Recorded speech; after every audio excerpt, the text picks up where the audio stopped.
Mais de 1 milhão de empregos já foram preservados desde que a medida provisória que autoriza a celebração de acordos entre patrões e trabalhadores entrou em vigor no início deste mês. Esses trabalhadores receberão um benefício emergencial equivalente a uma parte do seguro-desemprego e que teriam direito caso fossem demitidos. Um auxílio do governo para amortecer a perda da renda na família. O número inclui acordos individuais negociados diretamente entre empresa e trabalhador e coletivos com intermediação de sindicatos de categorias. E é aí que o calo aperta, né? A expectativa do governo é que o número cresça ainda mais com a decisão do Supremo Tribunal Federal, que assegurou a validade imediata dos acordos individuais. Uma decisão anterior, sempre importante lembrarmos, proferida na semana passada pelo ministro da Toga Vermelha, Ricardo Lewandowski, havia criado insegurança jurídica ao cobrar aval prévio dos sindicatos nas negociações. Pois bem, Zé, temos um número, né? Mais de 1 milhão de empregos preservados por conta dessa MP e sempre importante lembrar, até porque tem um desdobramento aqui já na nossa próxima pauta, não vamos esquecer da decisão do Lewandowski. Ô Silvio, olha o seguinte, o empregador, ele se baseia em regras. Eu aprendi isso aqui em Brasília, nas vindas de representantes de empresários e os próprios grandes empresários, e invariavelmente eu aprendi o que eles querem do governo. Muita gente acha que eles pedem ação do governo no sentido de distribuição de dinheiro, não é. O empresário quer, em primeiro lugar, regras, normas, né? Horizonte. Os empresários querem sempre, em primeiro lugar, isso. É evidente que depois a exigência, como é normal no mercado, de crédito. Então o empresário quer, em primeiro lugar, normas, horizonte e regulamentação, né? É o primeiro lugar. E em segundo vem outros assuntos, como,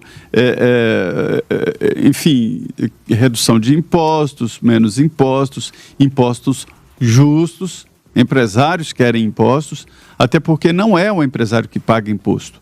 O empresário não paga imposto, ele não pode pagar imposto. Se o empresário pagar imposto, ele quebra. Quem paga o imposto é o consumidor, o empresário repassa.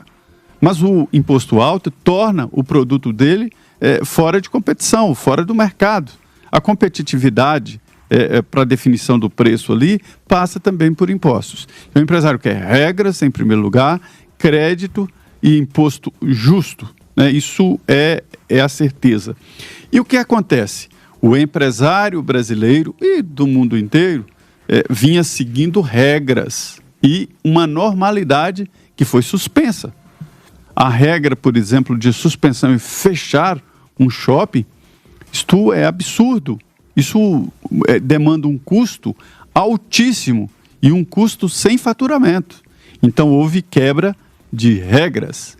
Então, é preciso mudar as regras e definir regras claras a serem seguidas. E essas regras, essa medida provisória, pode parecer ali contra o trabalhador, mas não é. O maior medo hoje do Brasil, senhores, não é do coronavírus. Eu conheço a realidade.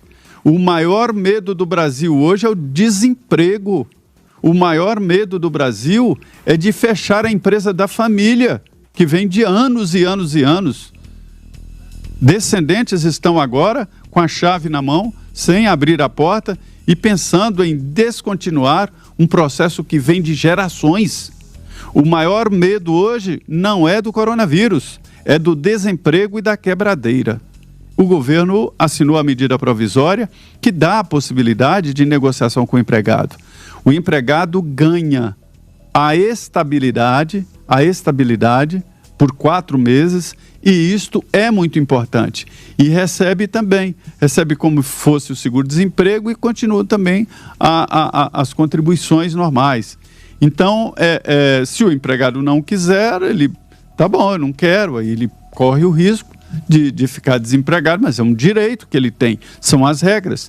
Mas o momento é diferente, porque as regras mudaram, é um novo cenário e são novas regras. O empresário está com sua licença de funcionamento suspensa, e isso é muito grave.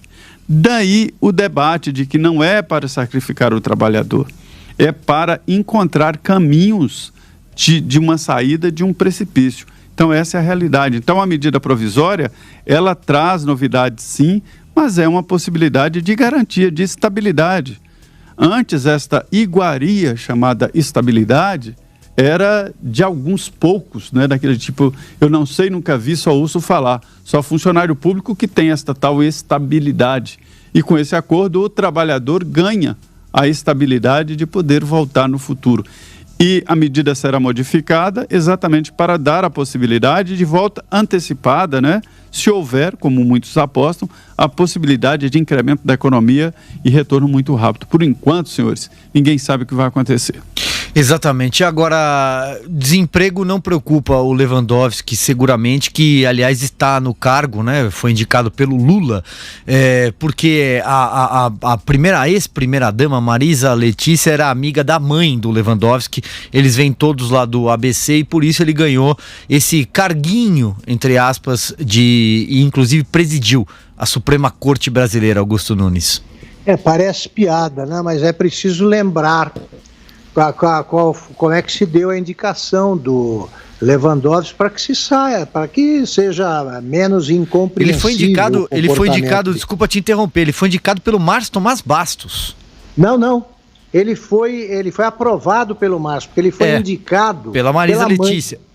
Pela mãe. A mãe que era amiga da Marisa Letícia. A mãe era vizinha em São Bernardo do Campo da Marisa Letícia. E como toda mãe, a minha, a sua, a do Zé, elas falam bem dos filhos, aí, pelo menos para os outros. Em casa é que elas contam a verdade. Mas para os outros, nós somos o máximo. Então ela diz, olha, eu tenho um filho que é um crânio, né? Uma sumidade. Ele é professor de direito e tal. E a Marisa Letícia, que não sabia como avaliar bem essas coisas, achava que realmente tinha ali mais um sucessor do Rui Barbosa. O Lula, apareceu uma vaga no Supremo, o Lula não estava pensando em ninguém. A Marisa Letícia falou, olha, a minha vizinha lá, a mãe do Ricardo e tal, disse que o filho dela é um colosso e tal. O Lula falou pro Márcio Tomás Bastos para dar uma olhada, o Márcio Tomás Bastos devia estar ocupado com coisas mais importantes e aprovou o nome. Foi assim que ele chegou ao Supremo. Parece piada? Não é. Foi assim mesmo. E ele ficou tão grato que ele não para de mostrar como é que se decide de joelhos, né? Ele fica com aquela toga escondida, e se você olhar de perto, ele está ajoelhado atrás daquela bancada, agradecendo ao padrinho, com votos.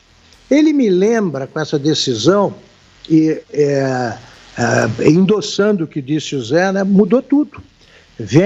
Acontece uma situação nova, o mundo fica pelo avesso, por causa de uma epidemia de dimensões mundiais. Então está todo mundo se adaptando ao novo tal. E quando aparecem os que ficam atravessando a rua e não sabem sequer aí o que é esse tal de coronavírus que provocou tanta confusão.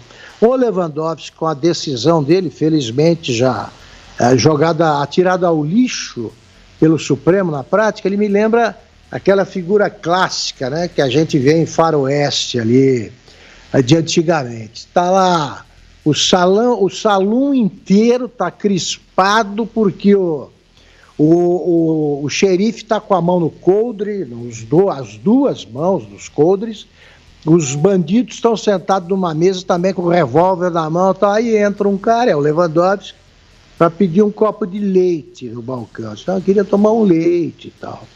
Ele está bastante sintonizado com a realidade, né? Esse é o Lewandowski. No momento em que a gente vê tudo isso acontecendo, para ele não está acontecendo nada demais. E é assim o comportamento da nata, digamos assim, do funcionalismo público. Quando a gente fala que é preciso acabar com os privilégios do funcionalismo público, nós não estamos pensando na turma que ganha o salário baixo, não. A gente está pensando nessa turma. São funcionários públicos, por exemplo, os parlamentares. Quem é que não sabe disso? Trabalham para a gente, são nossos funcionários, em tese. Os juízes também são. Os ministros do Supremo não abrem mão de uma lagosta para fazer um donativo aí em cédulas de R$10 para ajudar no combate ao coronavírus. Esses são os funcionários públicos que merecem desprezo dos funcionários da empresa privada que têm de fazer acordos desse tipo e que perdem emprego e que têm filhos que estão chegando neste momento à hora de procurar o primeiro emprego. Onde é que tem? Se não há emprego, se você tem 12 milhões de desempregados e tem gente perdendo emprego, esse número vai aumentar, como é que você vai conseguir o primeiro emprego, que é cronicamente uma coisa difícil no Brasil? Mas vai explicar essas coisas para o Lewandowski, né? E isso aí ele nunca discutiu com a mãe antes de ser indicado ministro. Pois bem,